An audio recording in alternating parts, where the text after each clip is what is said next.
connais le fond de nos cœurs. Tu sondes nos esprits. Tu pèses nos âmes sur des balances. Car devant toi, tout est nu et à découvert. Sois béni, sois loué, sois glorifié. Et que ta paix par-dessus tout règne en ces lieux. Et que ta joie s'exprime, Seigneur, dans nos regards, dans nos expressions de reconnaissance. Une attitude digne des enfants qui reçoivent de leur Père tout ce dont ils ont besoin. Nous te bénissons, Seigneur, dans le nom de Jésus. Amen. Amen. Amen.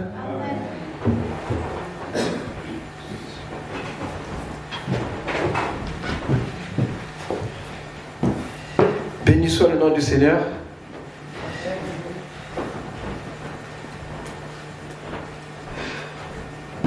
C'est vrai qu'il fait froid. Alléluia. C'est normal, c'est la saison. Nous bénissons le Seigneur parce que dans sa sagesse, il a disposé les temps, les saisons. Et c'est pas pour nous faire mal. Amen. Mais c'est dans le courant des choses afin que Dieu soit glorifié. Et nous savons que c'est toujours pas du tout agréable. Mais Dieu ne se trompe jamais, même s'il fait froid. Amen. Sa parole est vivante. Alléluia. Nous allons lire un texte dans Éphésiens 1. Un texte qui est assez particulier. Un texte qui m'a toujours fait un effet d'adoration, de louange. Et pour ceux qui lisent la Bible, ce texte est quelque peu particulier, vu les circonstances dans lesquelles Paul l'a écrit. Et ce qu'il rapporte, c'est vraiment tout simplement merveilleux.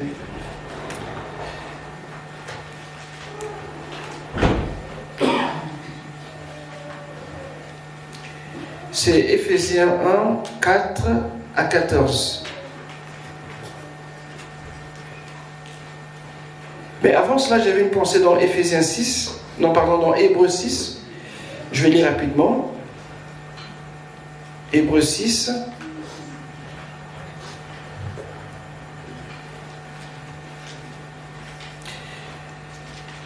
Hébreux 6, je lis le verset 1. C'est pourquoi, laissant les éléments de la parole de Christ, tendant à ce qui est parfait, sans poser de nouveau le fondement du renoncement aux œuvres mortes, de la foi en Dieu, de la doctrine des baptêmes, de l'imposition des mains, de la résurrection des morts et du jugement éternel. Le verset 3 dit, c'est ce que nous ferons si Dieu le permet. L'auteur reprochait aux Hébreux leur attitude. Ils avaient une croissance plus ou moins arrêtée. Et ils voulaient rester sur les choses auxquelles ils avaient cru dès le départ. Il dit non, à l'Est, au moment où vous êtes devenus là, vous devez être des maîtres maintenant, capables d'enseigner les autres la vérité, la parole de Dieu. Alléluia. Cela veut dire que dans notre croissance, dans notre croissance avec le Seigneur, il y a des choses que nous devons aussi pouvoir accepter. Et parfois on ne digère pas toujours. Mais d'abord accepter. Et la digestion viendra ensuite. C'est pour ça que j'aimerais qu'on puisse lire Éphésiens 1, du verset 4 au verset 14. Éphésiens 1, verset 4 et verset 14. Il nous le Seigneur. En lui, Dieu nous a élus avant la fondation du monde, pour que nous soyons saints et irrépréhensibles devant lui. Nous ayons prédestinés dans son amour à être ses enfants d'adoption par Jésus-Christ, selon le bon plaisir de sa volonté, à la louange de la gloire à sa grâce qu'il nous a accordée en son nom, en son bien-aimé. En lui, nous avons la rédemption par son sang, la rémission des péchés, selon la richesse de sa grâce, que Dieu a répandu abondamment sur nous par toute espèce de sagesse et d'intelligence. Nous faisons connaître le mystère de sa volonté, selon la bienveillance, selon le bienveillant des saints qu'il avait formés en lui-même, pour le mettre à exécution lorsqu'il est observé, accompli, de réunir toutes choses en Christ, celles qui sont dans les cieux et celles qui sont sur la terre. En lui, nous sommes aussi devenus héritiers, ayant été prédestinés, suivant la résolution de celui qui opère toutes choses d'après le conseil de sa volonté, afin que nous servions à la louange de sa gloire, nous qui d'avance avons espéré en Christ. En lui, vous aussi, après avoir entendu la parole de la vérité, l'évangile de votre salut, en lui, vous avez cru et vous avez été scellés du Saint-Esprit qui avait été promis, lequel est un ange de notre héritage, est un gage de notre héritage pour la rédemption de ce que Dieu s'est acquis à la louange de sa gloire. Amen. Amen. C'est des passages les plus puissants que je peux dire dans la parole de Dieu. Ces genres de paroles, on les entend de moins en moins. Et pourtant, je ne dirais pas qu'un nouveau-né en Christ va comprendre cette parole. Mais et pourtant, c'est même le fondement de notre existence. Le fondement de notre relation avec le Seigneur. Ce pourquoi Dieu nous a appelés. Tout est dit dans ces passages. Cela remonte au temps d'éternité. Alléluia. Amen. Et va continuer aussi dans l'éternité. Il y a eu quand même un passage entre les deux bouts. Dieu a pensé à toi, il a pensé à moi pour nous prendre et nous emmener avec lui dans l'éternité. Alléluia. Amen. Mais parfois nous ne voyons pas cela. Pourquoi? Parce qu'il y a comme un mur devant nous. Le mur, c'est quoi? Ce sont les problèmes que nous avons, les situations que nous gérons, qui concernent notre quotidien et nous empêchent de voir la gloire de Jésus, de voir le reflet de sa magnificence pour nous, son amour. Vous savez, généralement, quand quelqu'un a faim, on dit souvent que faut affamer la pointe d'oreille. Ça veut dire que toute son attention est fixée sur ce qu'il peut avoir pour manger. Et parfois, c'est comme ça que la parole de Dieu. Tellement qu'on a des besoins, tellement qu'on est chargé, surchargé des problèmes, on a du mal à réaliser l'amour de Dieu. Quand on dit que Dieu nous aime, parfois ça peut être léger. On le sait, oui, Dieu nous aime, ça s'arrête là. Amen. Mais on ne va pas au plus profond de ce que Dieu veut nous montrer, de ce que Dieu nous dit. Pourquoi? Parce qu'on pense à autre chose. Qu'est-ce qu'on pense? À la voiture, à la maison, aux enfants, au mari, aux femmes, je ne sais pas. Au travail, une situation, un problème de... Toutes ces choses-là, ça fait partie de notre vie.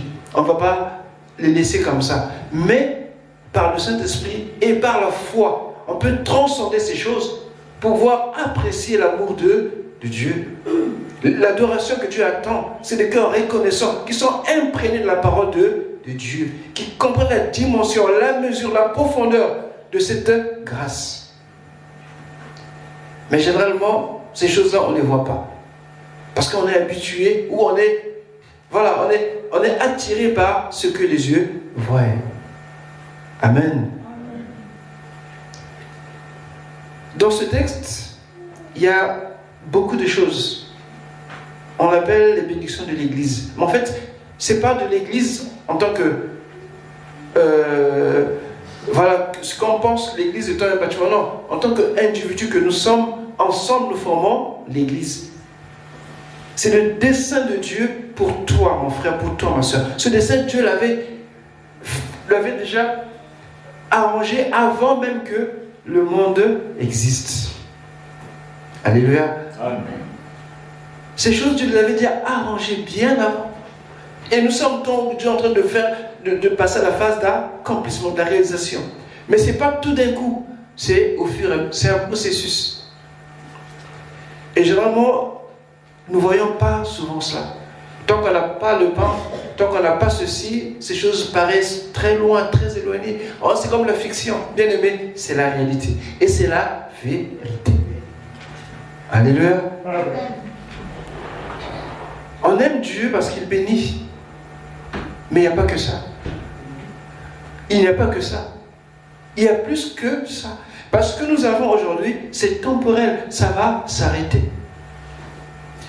Nous pensons souvent que ce que nous avons aujourd'hui va demeurer longtemps. Non, ça va s'arrêter. Ça va un jour finir. Il faut penser la suite. Mais Dieu, dans son amour, il a pensé à toutes ces choses. Et quand nous commençons la lecture, on dit, en lui, c'est-à-dire en Christ, Dieu nous a élus avant la fondation du monde. Et dans ce passage, nous voyons qu'il y a l'élection qui vient avant. L'élection, c'est un choix. C'est une décision. On choisit de faire quelque chose. Amen. Amen. Dieu nous a élus. Non pas que c'est nous qui avons décidé. Non, mais c'est lui qui nous a choisis. Il nous a élus. Et ça ne dépend pas de ton effort. Ça ne dépend pas parce que tu pries 24 heures sur 24. Ça ne dépend pas parce que tu jeûnes. Ça n'a rien à voir. Alléluia. C'est sa grâce. Mais on doit être reconnaissant pour cela, bien-aimé. On doit être reconnaissant pour cela. Avant que le monde soit, avant que Dieu puisse créer tout ce que nous voyons, déjà, Dieu nous avait élus en Jésus. Amen. Alléluia. Amen. Parfois, nous pensons que comme étant dans une situation qui dure, qui perdure, on met l'amour de Dieu en cause ou bien on se pose des questions. Ça fait partie de notre existence. Il faut bien qu'on ait faim, il faut bien qu'on ait des petits problèmes pour que nous puissions nous glorifier par la prière. Alléluia. Amen. Parce que notre foi grandit comment? Par ces choses. Quand nous arrivons à les dépasser, à avoir des résultats par la prière, nous rendons gloire au Seigneur. Jésus a dit, si quelqu'un chasse un démon en mon nom, il ne pourra jamais dire du mal de moi. Alléluia. Ah, je me demande bien si vraiment c'est le cas. Parce qu'il y a des gens qui ont été bénis par le Seigneur, mais qui ont fui. Alléluia. Bon, peut-être qu'ils ne disent pas du mal de Jésus, mais c'est une façon aussi de régner celui qui les a bénis. Et donc, Dieu nous a élus avant la fondation du monde, pour que nous soyons saints et irréprochables devant lui. Quand j'étais en train de méditer, l'image que j'avais pour essayer de comprendre ça, on a tous été un jour enfants, ou bien il y en a qui ont des enfants, mais pour les parents, ils savent que quand l'enfant naît, il va grandir, il va commencer à la maternelle, ensuite à l'élémentaire, et ainsi de suite. Mais pour l'enfant, pour lui, ces choses-là, il est loin de s'imaginer un jour qu'il va être à ces étapes-là, n'est-ce pas? C'est inimaginable pour lui, c'est impensable. Encore une autre illustration. Pour les mamans, par exemple, est-ce qu'un enfant, je prends un bébé, est-ce qu'un bébé peut dire à sa maman que non, maintenant là, je veux manger de la viande? J'en ai assez du lait? Personne. Il n'y a pas d'enfants qui le font. Mais les mamans savent à quel moment elles peuvent donner de la viande à l'enfant. L'enfant ne demande pas. Mais la maman sait. En fait, Dieu sait exactement où il nous emmène. Et il sait. Parfois, l'enfant en fait découvre la réalité, le monde autour de lui, ce qu'il entend, ce qu'il voit. Lui-même ne se rend pas compte d'un processus qui est en lui, qui est en train de continuer de se développer. Il n'en est pas conscient. Mais il va savoir une chose qu'il va prendre conscience au fur et à mesure du monde autour de lui. Et c'est comme ça qu'avec Christ aussi. Parfois, nous avons l'impression que les choses sont loin de nous, bien aimés. C'est des choses qui sont en nous, réelles. C'est comme lorsqu'on prend une graine, il y a un potentiel qui est dedans. Il suffit seulement de le mettre en terre pour que ça pousse. Ça ne va pas venir, mais c'est déjà dedans. Dieu nous a élus en Christ et en nous les arts de l'esprit. Le plan de Dieu ne va pas s'arrêter. Ça va continuer. Amen. Et aujourd'hui, de moins en moins, on en parle. Pourquoi? Parce qu'on est tellement pressé, oppressé aussi par les soucis du quotidien. Et du coup, ça vient jeter comme un voile sur la vérité, la révélation, l'éclat de l'évangile. Il nous a prédestinés dans son amour à être des enfants d'adoption par Jésus-Christ selon le bon plaisir de sa volonté. Le bon plaisir de sa volonté. Donc Dieu est content de nous quand nous venons à lui en Jésus. Il n'y a pas plus pour faire plaisir au Seigneur. Quand nous venons, quand nous acceptons Jésus, le Père est content. Alléluia. Amen. Non, je ne sais pas si on réalise ça. Il y en a qui disent comment je vais plaire au Seigneur, je vais faire ceci. Bien aimé, il n'y a pas d'autre moyen pour plaire au Seigneur que de venir à lui en Jésus.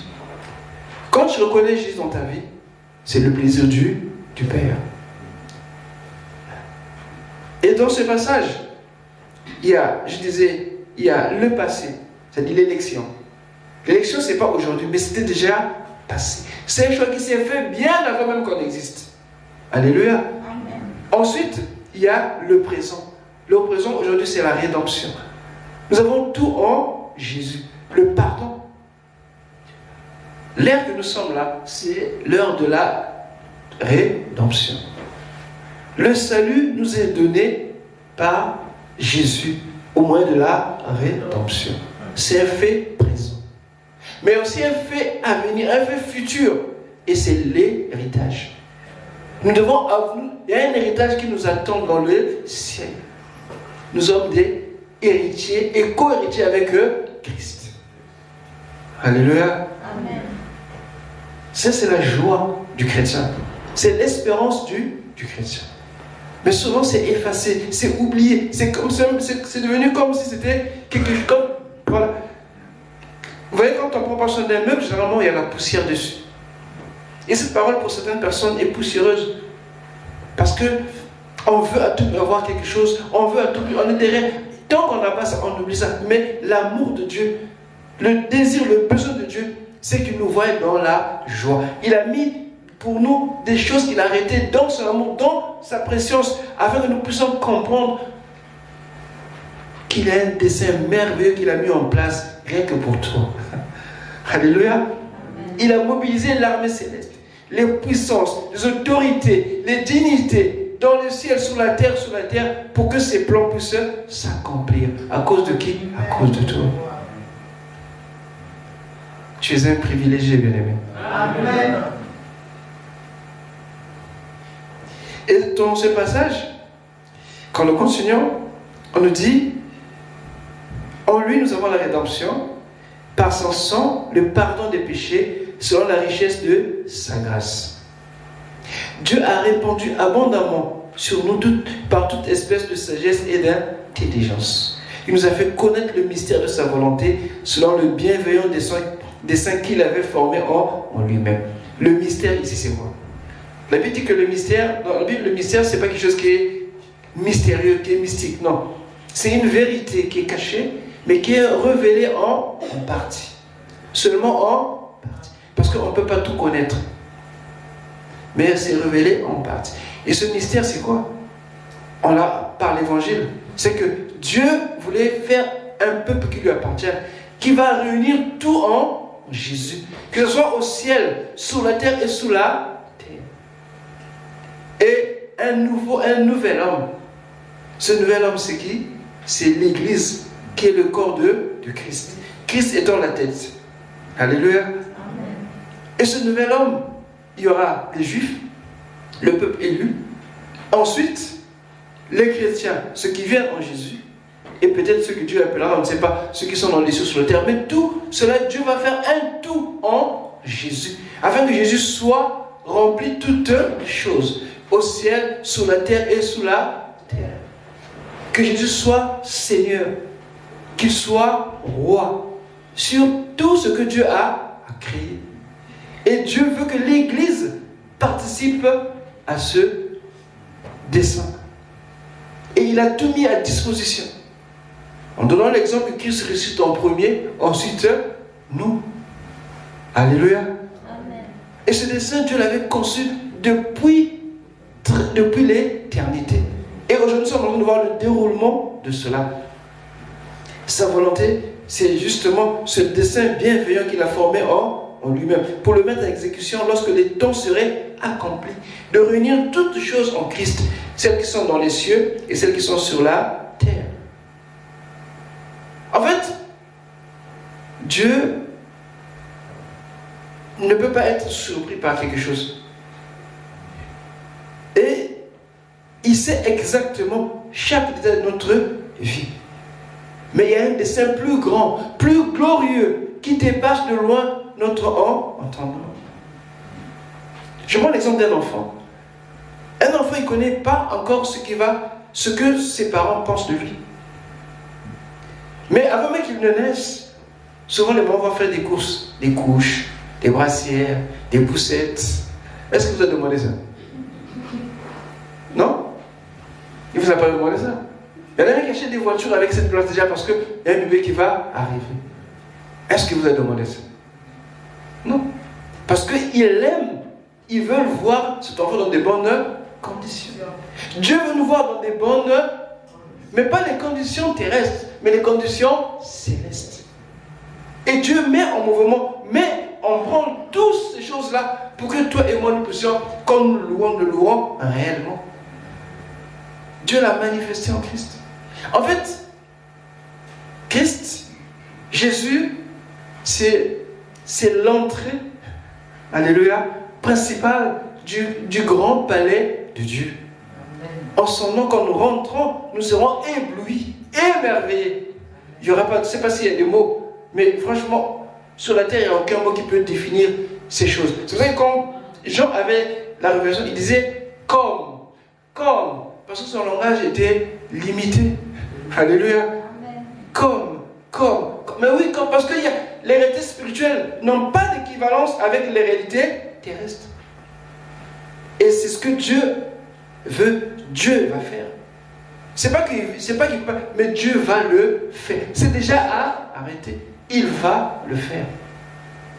Et comme disait Paul, il me tarde d'être avec le Seigneur, mais pour vous, c'est bien que je reste encore avec vous. Les chrétiens n'ont plus tellement cette faim, cette soif de Jésus. On a mis la soif de Jésus par rapport aux besoins, aux biens qu'on a. Et c'est là le problème du chrétien. Et c'est là qu'on n'arrive pas à grandir, à aller plus loin. La Bible n'a pas dit que vous n'aurez pas, que vous ne serez jamais malade. Est-ce que c'est écrit? Mais il est écrit que nous pouvons guérir ceux qui sont malades. On a un peu renversé les fondements sur quelques prétextes que ce soit, je ne sais pas. Et du coup, ce désir d'être avec le Seigneur, aujourd'hui on a plus de désir de rester chez nous. Alléluia. Non mais honnêtement, on a des projets de construction, de travail, et parce qu'on veut rester chez nous. Mais quand je vois la vie des apôtres, ils avaient un désir d'aller vers le Seigneur. Pourquoi ça? Parce que justement, on est devenu insensible aux réalités spirituelles. On est devenu insensible à l'appel de Dieu. L'appel de Dieu est là et nous on veut la convertir dans des besoins terrestres. Et c'est là la priorité. Ces choses-là, Dieu nous a déjà données. On les a en Christ. À nous de dominer ces choses-là, mais malheureusement ces choses-là nous dominent. Et du coup notre vision, plus ou moins d'un enfant de Dieu, est comme ça. Et comme ça. Il n'y a plus cette ferveur de bénir Dieu, de louer Dieu, d'adorer Dieu. Pourquoi? C'est parce que justement que notre évangile est devenu poussiéreux. On a mis tellement de choses dessus que cette joie qui motivait les apôtres, les disciples avant, n'existe plus.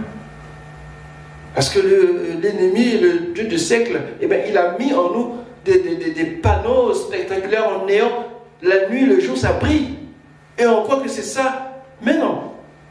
Il y a plus que ça, bien-aimé. Amen.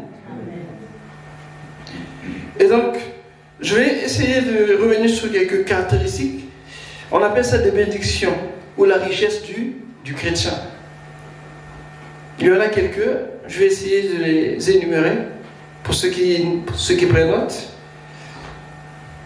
La première bénédiction, c'est le verset 4, l'élection, être élu. Ça veut dire que nous devons appeler à être saints et irréprochables. C'est-à-dire que nous devons avoir une vie sanctifiée. Bien, mais quand tu es élu, tu ne fais pas n'importe quoi. Tu donnes de la valeur à ta vie, à ce que tu es. Et tu ne te conduis pas comme si tu étais quelqu'un d'ordinaire. Tu te laisses plus facilement séduire par le péché, ni être trompé par le diable. Tu te conduis avec crainte. Vous savez, quand la Bible parle des élus, c'est pas, la Bible ne dit pas qu'il y a un nombre défini déjà. Parce que pourquoi on compare avec Apocalypse, quand on nous parle des 14, je sais pas, c'était combien, 14 000, c'est ça? Les 140 000, je ne sais plus. Combien? Les 144. 144? Oui. Parfois on confond avec ça. Non. L'élection, Dieu sait le nombre exact, c'est vrai. Mais jusqu'à aujourd'hui, Dieu n'a pas encore fini d'appeler à lui en Christ. Amen. Jésus a dit qu'il y a beaucoup d'appelés, mais il y a peu d'élus. Ce qu'on fait les dimanches, ce qu'on fait partout quand on prêche, on appelle. Ceux qui acceptent deviennent des élus. Alléluia. Mais tous entendent la voix. Tous entendent. Viens au Seigneur, viens à Jésus. Ah, je ne viendrai pas. Ah, je n'ai pas le temps. Mais ceux qui disent, ah oui, Jésus, je vais venir. Je te reçois. Tu deviens élu. Parce que Dieu ne fait exception de... Ne dis pas que Dieu ne m'aime pas, il m'a rejeté parce qu'il ne me connaît pas, parce que je suis noir, parce que je suis blanc. Non, ce n'est pas ça. La foi n'a pas de couleur. Amen. Quand tu crois au Seigneur Jésus, tu es sauvé. Tu es élu. Dieu ne dit pas que non, moi j'aime un tel, je n'aime pas un tel. Non, non, non. Tout le monde est appelé. Et Paul va plus loin dire que la volonté de Dieu, c'est que tous les hommes soient sauvés et parviennent à la connaissance de la vérité. Donc Dieu n'a pas fermé ça à sa porte. Ne dis pas que moi je ne pense pas que Dieu m'a élu, je ne pense pas. La vie que je mène là, réponds-toi seulement. Demande pardon et accepte Jésus. Vous savez, l'image que j'ai dans ce passage, pour ceux qui regardent un peu les films d'action ou les films militaires, parfois on parle des exfiltrations. C'est-à-dire quand on veut enlever ou bien faire partir un agent secret, amen, on aurait un commando qui va venir pour l'enlever. Amen. Vous voyez? En fait, c'est un peu l'image que nous, dans ce monde, nous sommes. Parce qu'au son de la trompette, nous serons en... Donc Dieu va nous exfiltrer du monde. Alléluia. Parce que nous n'appartenons pas à ce monde. Amen. Il y a un meilleur monde qui nous attend. Ce n'est pas du rêve, c'est la réalité. Jésus dit, je m'en vais préparer plusieurs, et je vais préparer la place parce que dans ma demeure, il y a plusieurs places. Ce n'est pas de l'aventure, c'est sérieux. Philippiens 2,15, 2 Corinthiens 7, le verset 1.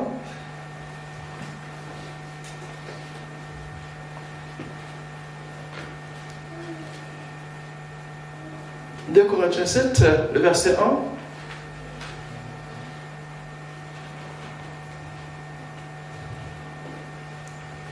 Quand tu es élu bien-aimé, tu dois savoir marcher dans la sanctification. Tu ne dois plus embrasser facilement le péché ou bien te négliger par rapport à la sanctification. Au contraire.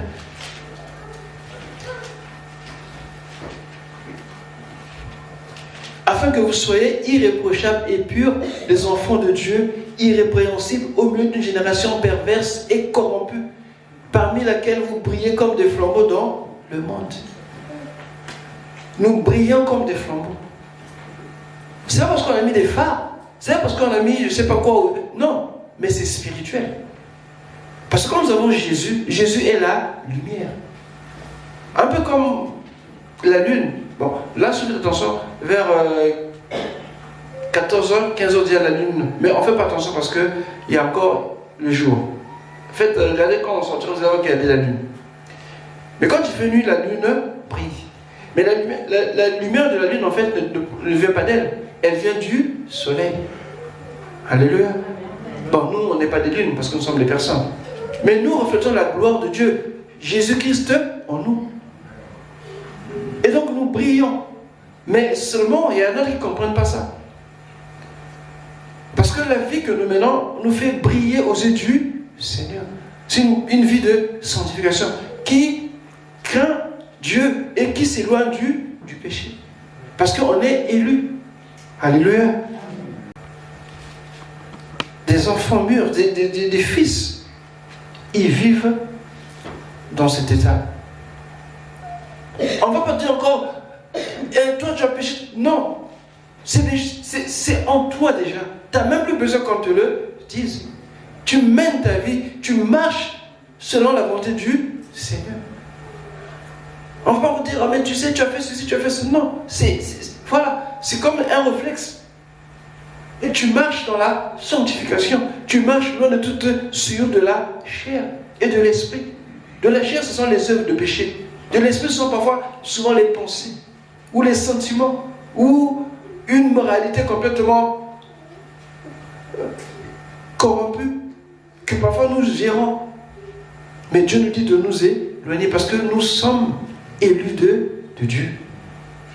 Vous voyez, je ne sais pas si vous imaginez quelqu'un qui a une haute responsabilité, qui a une haute considération, et s'il commençait à aller n'importe où et partout à la fois, et faire n'importe quoi, je pense qu'il va perdre de sa valeur, il va perdre de son respect, il va perdre de la considération qu'on a de lui. On va le traiter de tout et de rien. Mais il va marcher par rapport à sa nature, par rapport à ce qu'il est devenu. Alléluia. Il ne va plus faire des choses comme quelqu'un de rien, mais il va marcher avec ses conceptions, il va agir avec beaucoup de... Et nous, aujourd'hui, comme enfants de Dieu, nous laissons trop facilement aller. Tellement des choses venir sur nous, on les accepte, on ne sait plus où est la limite entre ce que Dieu veut et ce que le monde veut. Et qu'est-ce qu'on fait? On fait un compromis. Mais Dieu veut que nous puissions nous éloigner, nous purifier des souillures de la chair et de l'esprit. Parce que notre sanctification doit continuer. Ici, il ne s'agit pas de l'achever la sanctification comme si c'était un final, mais c'est un processus qui va s'arrêter quand Jésus va venir ou quand il va nous appeler. Ensuite, la deuxième bénédiction, deuxième caractéristique, c'est le verset 5. On nous dit, il nous a prédestinés dans son amour à être des enfants d'adoption par Jésus-Christ, selon le bon plaisir de sa volonté. Il n'a pas dit aux anges qu'ils soient ses enfants, mais à toi. Je ne suis pas contre les anges, mais j'ai mal quand les gens honorent les anges comme s'ils honoraient Dieu. Non, c'est des messagers au service des saints. Alléluia. Amen. On n'adore pas les anges. Non. Aujourd'hui, quand on parle des anges de l'église, les yeux sont devenus grands ouverts parce que, non. C'est nous les enfants par adoption. Vous savez, ici, quand Paul parle, il fait allusion à la loi romaine. Quand on adopte un enfant, même aujourd'hui en France, ce sont presque les mêmes lois. Quand un enfant est adopté, même s'il était esclave, ou d'où qu'il provienne, quand il est adopté, il reçoit les mêmes droits, les mêmes privilèges que les enfants légitimes, ou bien biologiques. Alléluia. Donc, il reçoit tous les avantages. L'héritage, il le reçoit. Mais la seule chose qu'il peut recevoir, c'est la nature. Mais nous tenons sa nature par le Saint-Esprit. Amen. Et aujourd'hui, quand le Seigneur nous regarde, il nous voit en Christ comme des enfants. Et plus encore des fils. Alléluia. Amen. On est l'enfant. Mais quand Dieu nous adopte en tant que fils. Donc à même de faire sa volonté. Et ce que dit le verset 5, il nous a prédestinés. Cela indique ou conduit au prochain pas de Dieu. C'est-à-dire ce qui est prédestiné, ça ne veut pas dire que ça va s'arrêter là. C'est qu'il y a une suite. Alléluia. Amen. À votre avis, quelle est la suite? Je vous laisse imaginer. C'est des mots qu'on ne peut pas décrire. Dieu nous a prédestinés. C'est-à-dire qu'il a déjà arrangé des choses. Pour que quand nous allons arriver là, eh bien, que nous ayons plus. Amen. Que nous ayons plus que ce que nous voyons, ce que nous avons vu. Donc nous sommes préparés en vue de quelque chose de plus grand, de plus glorieux. Aujourd'hui, les chrétiens coulent, ils sont un peu tristes, ils sont un peu abattus, parce que la joie de l'évangile est masquée. Et avec les paroles que nous avons, que nous recevons, où on condamne plus, où on met parfois notre foi en question. Mais il n'y a pas de grande foi devant Dieu, il n'y a pas de petite foi, c'est la foi qui importe. Et cette fois, nous l'avons quand nous recevons Jésus, c'est un don que nous recevons du Seigneur.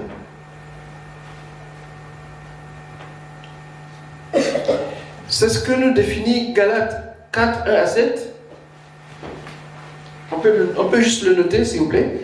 Et je vais m'arrêter à la troisième catégorie, la troisième bénédiction. C'est vrai qu'il y en a beaucoup, mais on va aller pas à pas. Le verset 6.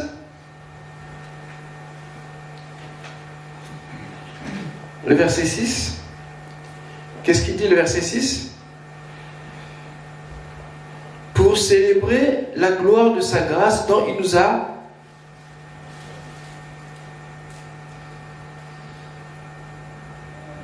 quelqu'un à la ligne?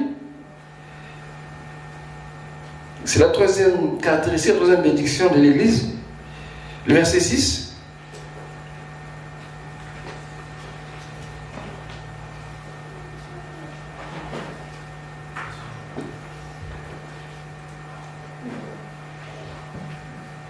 À la louange de la gloire de sa grâce qu'il nous a accordée en son bien-aimé. Amen. Pour célébrer la gloire de sa grâce dont il nous a... Moi j'ai un mot ici là. Et c'est quel mot que tu as lu, ma soeur? Accordé. Accordé. Dans le bien-aimé. Ici dans la version on a mis favoriser. En fait en grec c'est accorder. Dans le sens d'accorder avec avantage. D'où c'est qu'on l'a traduit par favoriser. La faveur. Il nous a fait cette faveur. Un avantage qu'on a. De la part du Seigneur. Alléluia. C'est bien, hein, bien-aimé. C'est très avantageux. Vous savez, je regarde parfois les matchs. Il m'arrive parfois de penser comme ça. Vous savez, si l'arbitre est de votre côté, même si vous avez des tocards dans votre équipe, vous allez gagner. Vous n'êtes pas d'accord avec moi? Oui. Ah, merci ma soeur. Parce que même quand on donne des pénaltys, si vous ratez, il est même de dire recommence jusqu'à ce que tu marques. Parce que personne ne peut contester. Vous savez pourquoi on appelle des arbitres? Parce qu'ils prennent une décision unilatérale. C'est-à-dire c'est eux qui jugent. Amen. Et ce qu'ils disent ne peut pas être contesté. Sur le terrain, ce sont les maîtres. Ils disent oui, c'est oui. Ils disent non, c'est non. D'où l'expression c'est arbitraire. C'est-à-dire c'est quelqu'un qui décide à la place des autres. Et Dieu nous a favorisés. C'est lui l'arbitre du match. Il dit, je vous favorise.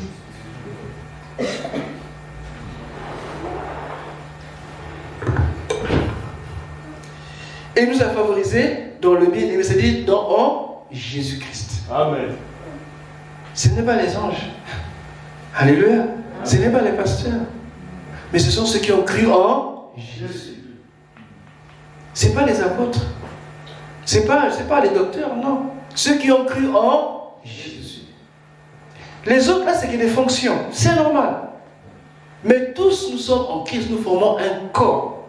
Ceux qui sont morts, ceux qui sont vivants, et ceux qui vont venir, nous formons un corps qu'on appelle l'Église, qui est le corps de Christ, qui est son corps à lui. C'est le mystère. Alléluia. Amen. Jean 17, le verset 23. Nous allons voir un aperçu de cet avantage. Qui aime Jésus? Amen. Qui aime Jésus? Amen. Qui aime Jésus? Amen. Toute notre vie, sans arrêt. Alléluia. Amen. Jean 17, le verset 23. Moi en eux et toi en moi. C'est Jésus qui parle. dans sa prière sacerdotale. Moi en eux, c'est-à-dire Jésus en nous, et le Père en Jésus. Ensuite, afin qu'ils soient parfaitement un, et que le monde connaisse que tu m'as envoyé et que tu les as aimés comme tu m'as aimé. Ce que Jésus demande à sa prière. Ouais, Jésus met toujours en avant ceux qui croient ou ceux qui ont cru en lui. C'est-à-dire quand nous croyons, Jésus devient un en nous. Il dit, je suis en vous comme moi je suis dans le Père. Une fois j'expliquais ici que dans l'Ancien Testament, on ne parle pas du Fils parce qu'il n'était pas révélé. Et même au ciel aussi, le Fils, on ne le voyait pas. Parce qu'il était dans le Père. Alléluia. Mais oui. Et quand Jésus est venu, pour vous donner une image, dans le tabernacle, il y avait l'arche de l'alliance. L'arche qu'on appelle pour ça était couvert. Et au-dessus, il y avait des séraphins, des chérubins qui protégeaient. Parce qu'il ne peut pas voir ce qui était à l'intérieur. Mais c'était la gloire de Christ qui était à l'intérieur. Et les anges ne pouvaient pas voir parce que c'était couvert. Et c'est là qu'on mettait le son pour demander pardon. Alléluia. Amen. Mais quand les temps sont arrivés, Dieu a révélé son Fils. Et le ciel était surpris de voir. Ah, alléluia. C'est pour ça que les anges regardaient, ils avaient la tête baissée, ils regardaient. Rappelez-vous quand Jésus est né, c'est lui qui nous rapporte que les anges dansaient. Alléluia. Ils avaient le bonheur de voir Jésus naître. Ils étaient dans la joie. Et quand on a vu les bergers, ils ont dit, hé, il y a une bonne nouvelle. Un sauveur vous est donné. Alléluia. Amen. Et quand Jésus est monté au ciel, tout le ciel était ému. Il y a eu une joie. Il y a une joie telle qu'on ne peut pas décrire. Ils l'ont vu enfin. Amen. Amen. Et quand tu reviendras, pour toi, il y en a pour te. Ok, grâce. Lui, le roi des rois. Amen. Il va venir pour te chercher. Vous savez, dans nos coutumes, traditions, généralement, le roi envoie un messager pour vous accueillir. Ah voilà. Parce que lui, il ne se déplace pas. Amen. Ils envoient quelqu'un pour vous prendre. Mais lui-même, le roi des rois, il va descendre. Je ne sais pas. Je ne sais pas si vous imaginez ça. Amen. Il va descendre pour toi. Alors tu te plains parce que tu n'as pas ça, parce que tu n'as pas ça. Arrête. Lève les yeux. Contemple, regarde. Et pendant que je lis ça, bien aimé, je réalise une chose aussi à l'instant. Que Paul était en prison quand il écrivait ça. Voilà encore le problème. Il était en prison, enfermé entre 4 murs. Mais son esprit a réalisé, a visualisé la gloire de Dieu. Et Dieu lui parle. Il lui dit des choses qui dépassent les petits murs de prison qu'il enfermait. Il va dans l'éternité. Alléluia. Jésus. Il ne se plaint pas, il est en prison, il enchaîne. Mais nous, quand à l'âge, tout à l'heure j'ai suivi la modératrice qui vous parle du témoignage qu'elle a fait. Elle a eu mal. Mais elle a oublié son mal pour penser à ceux qui souffrent et elle a pris la de grâce. Mais parfois, oublions un peu ces choses. Ces choses-là, on les a. Elles sont là. Mais toute ta vie ne s'arrête pas à ces choses. Tu peux les avoir ou tu peux les avoir. Rends grâce. Bénis le Seigneur. Dieu ne va pas t'aimer parce que tu ne les as pas eus ou bien parce que tu les as. Dieu t'a déjà aimé. Il t'a déjà élu. Il y a des choses que Dieu a déjà fait pour toi. Oh, si on pouvait dire à Seigneur combien on l'aime. Si on pouvait vraiment réaliser l'amour de Dieu. Nous sommes favorisés. Il n'y a pas un autre mot que ça. Nous sommes favorisés. Nous avons la faveur du Père. L'amour du Seigneur. Et quand je réalise ce que je suis, ça me dépasse. Je me reconnais pécheur. Je me reconnais mauvais. Je me reconnais toutes ces choses-là. La Bible déclare, je le sais, je le suis. Je n'ai pas honte de le dire. Parce que si on peut pas m'élever, je n'ai rien compris. Celui qui est en prison et moi, peut-être nous sommes pareils. Pas peut-être nous sommes pareils. La seule différence, c'est la grâce de Dieu. C'est sa grâce envers moi. Et quand je vois cela, comment je ne peux pas l'adorer? Comment je peux le louer? Comment je ne peux pas que mes pensées soient remplies de Jésus? Bien-aimé, l'évangile, c'est la bonne nouvelle. C'est l'amour de Dieu qui vient chercher le pécheur que je suis ou que j'étais pour me ramener dans sa sainteté, dans sa gloire. Aucun président ne pourra le faire. Aucun roi ne pourra le faire. Aucun colonel ne pourra le faire. Aucun général. Personne ne pourra le faire. Ils vont penser à eux-mêmes. Mais Jésus, il a laissé toute cette gloire pour venir. Quand nous voyons les choses de cette manière, bien aimés, nos vies de prière changent. Amen. Notre façon de considérer la parole de Dieu, le service de Dieu change. Mais quand nous voulons à tout prix suivre les choses de ce monde, et nous retournons dans le cas des Hébreux, ils vont dire, mais au niveau où vous êtes, ce n'est pas encore les choses élémentaires de la foi. Vous devez aspirer aux choses plus grandes, qui demandent plus de l'intelligence, de la connaissance, de la sagesse. Mais regardez bien. Regardez bien. Bien-aimé, Dieu t'aime. Dieu m'aime. Dieu nous aime. Oui, on peut pleurer, on peut manquer, mais ça n'empêche pas Dieu nous aime. Et je n'ai pas assez de mots pour l'expliquer, mais je le vis dans mon cœur. Et je me réjouis jour après jour, parce que je sais que là-haut, je ne suis pas oublié. Même si ici on m'oublie, même si ici on parle, je sais que là-haut, je ne suis pas oublié. Et je me force, et je continue, parce que celui qui a fait la promesse est fidèle. Et je m'accroche à lui, de toute ma force, de tout mon cœur, de toute mon âme. Car il est écrit, tu aimeras ton Dieu de tout temps et de toute ta force. C'est le premier commandement. Qui aime Jésus? Amen. Alléluia. On va se lever s'il vous plaît. Alléluia. Tu es vivant et nous te rendons toute la gloire. Nous voulons célébrer ta louange, nous voulons célébrer ta magnificence à notre Dieu. Oui, toi qui nous as aimés le premier, nous te rendons gloire dans le nom de Jésus. Je t'invite à baisser la tête et je demande, si parmi nous, tu n'as jamais reçu Jésus comme ton Seigneur et ton Sauveur, tu n'es pas encore baptisé d'eau par immersion, et que le Saint-Esprit te parle, t'interpelle ce matin, que tu entends la voix du Seigneur t'appeler et te dire, oui, aujourd'hui, je suis là, je t'appelle, viens à moi. Simplement, bien-aimé, je te dirais d'ouvrir ton cœur et de le recevoir.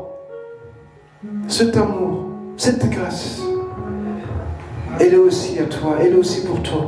Alléluia. Jésus n'a pas changé. Il n'a pas encore mis un terme à son plan. Parce qu'il te connaissait. Il avait prévu ce jour, cet instant, pour qu'il t'appelle à lui. Alléluia. Et tu es sur le point d'accepter, de répondre à l'invitation du Seigneur. Si tu es prêt, et si tu crois que c'est le moment pour toi, si tu es là, bien-aimé, tout simplement, je t'invite à lever la main. Oui, lève simplement ta main. Et reçois sa vie, reçois Jésus. Il a donné sa vie pour toi. N'oublie pas que tu comptes à ses yeux. Laisse le Saint-Esprit parler à ton cœur. Te rappeler que un jour, la condamnation qui devait tomber sur toi, lui, il a accepté de mourir à ta place. Et puis il dit que tous ont péché et sont privés de la gloire de Dieu. Nous péchons non pas parce que nous commettons le mal, mais c'est parce que notre nature même nous pousse à pécher. Mais Jésus ôte cette nature et te donne une nouvelle nature. Fais-toi un enfant de Dieu en recevant simplement sa vie, en le recevant dans ton cœur. Et ce matin, le Seigneur t'appelle. Nous avons nos yeux fermés. Ne sois pas distrait. Toi qui as levé la main, que le Seigneur te bénisse. Que le Seigneur te fortifie. Parce que cette main déclare publiquement, reconnais que Jésus est ton sauveur, est ton Seigneur, et que le diable c'est un menteur, mais qui veut te garder dans l'ignorance et dans les ténèbres et dans le péché. Que tu ne l'appartiens plus, mais que tu appartiens maintenant à Jésus. Parce que tu es élu de Dieu. En acceptant l'élection de Dieu, c'est Dieu qui t'a élu. Comme nous faisons les votes ici, nous élisons les hommes politiques. Mais Dieu, lui, il va t'élire toi à 100%. Tu es déclaré vainqueur de l'élection divine parce que tu es favorisé. Oui, bien-aimé. Tu peux parler à ton cœur, dire Seigneur, me voici, je suis là. Je te donne ma vie, je t'ouvre mon cœur pour tout ce que tu as fait pour moi, tout ce que tu as accompli pour moi à la croix. Tu as donné ta vie. Il n'y a pas de plus grand amour que donner sa vie pour ses amis, dit le Seigneur.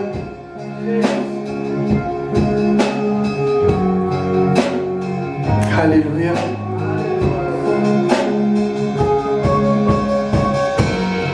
Maintenant, nous allons prier aussi simplement que possible. J'aimerais que tu le dises publiquement. Même dans ton cœur, tu le crois, mais laisse que tu déclares. La Bible dit, en croyant du cœur qu'on reçoit la justice et en confessant la bouche qu'on reçoit le salut. Laisse que tu puisses déclarer publiquement ce que ton cœur reçoit, la justice de Dieu, en acceptant Christ, sa mort et sa résurrection. Alors, prie avec moi. Seigneur Jésus, j'ai écouté ta parole. Je sais que tu t'es venu dans ce monde pour mourir afin de sauver les pécheurs, dont moi. Et aujourd'hui, je te reçois. Sois mon Sauveur et mon Seigneur. Et merci pour le pardon. Parce qu'à la croix, en mourant, tu m'as pardonné. Et aujourd'hui, je te reçois. Père, merci pour ton esprit qui est en moi maintenant, qui fait de moi enfant de Dieu. Et je veux te suivre et faire ta volonté en acceptant de passer par les eaux du baptême et que tu continues de guider mes pas jusqu'à ce que tu reviennes. Au nom de Jésus. Merci Seigneur. Amen. Que le Seigneur vous bénisse. Père, je te rends toute la gloire de ce que tu ouvres encore les yeux à ton Église, afin que nous comprenions ensemble les richesses incompréhensibles en Christ, que nous comprenons l'amour, ton amour, que nous comprenons tes desseins, ta volonté pour chacun de nous et que nous restions fidèles, inébranlables et marchons en sanctification au nom de Jésus. Amen. Alléluia.